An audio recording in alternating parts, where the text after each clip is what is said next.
Mon père spirituel.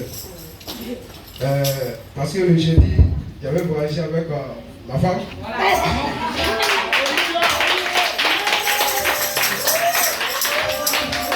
Donc, on partait chez eux et quand on est arrivé à Djamé, elle a oublié toutes ces choses à la maison ici.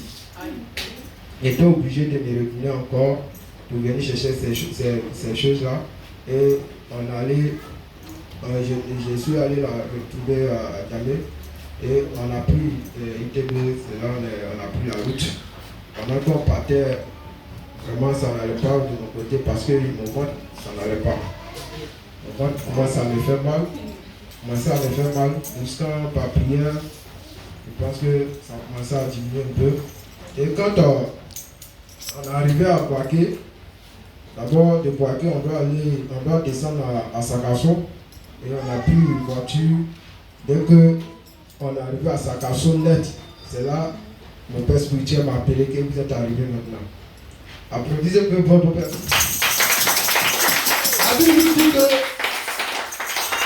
avant dans 1 Samuel, on appelle les prophètes les voyants.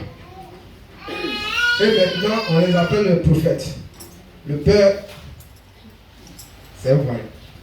Parce que lorsqu'on est arrivé à Sakasso net chez eux, et il m'a appelé, mon portable sonne, il dit non, que vous êtes arrivé maintenant. Je dis oui.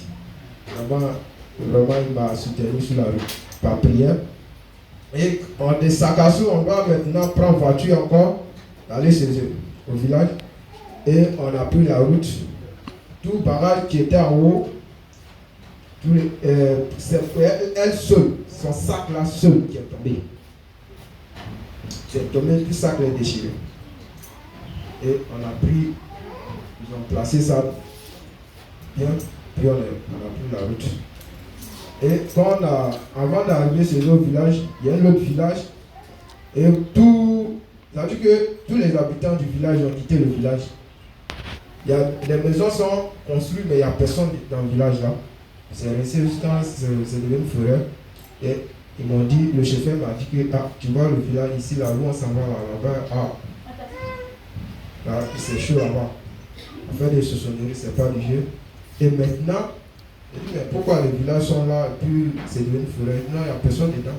J'ai posé à le chauffeur, il dit non, il n'y a personne dedans, tout le monde est quitté dans le village à faire des chansonneries. Et on arrive chez eux.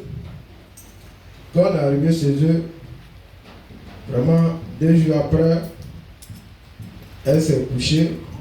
Il y a quelque chose qui l'a piqué.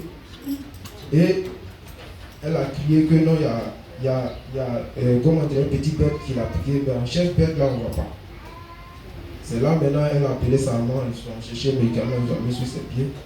Et il dit non, mais ça, c'est rien, il faut venir. Allez te coucher.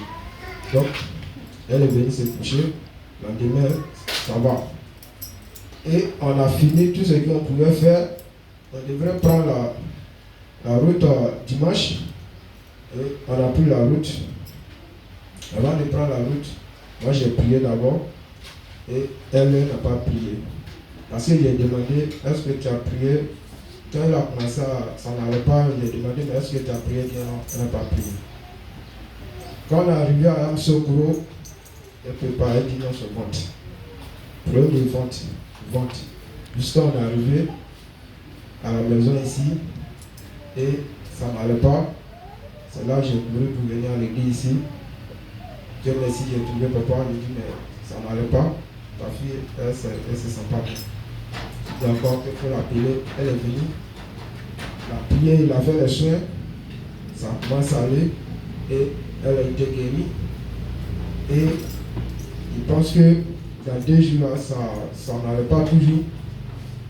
Et vraiment, en tout cas, c'est pour dire, mon père spirituel, il m'a soutenu dans le voyage parce que là-bas, c'est pas facile. Parce que moi, j'ai vu le village, il y a les empadaires qui sont déposés, mais ils n'ont pas soulevé un sorbet.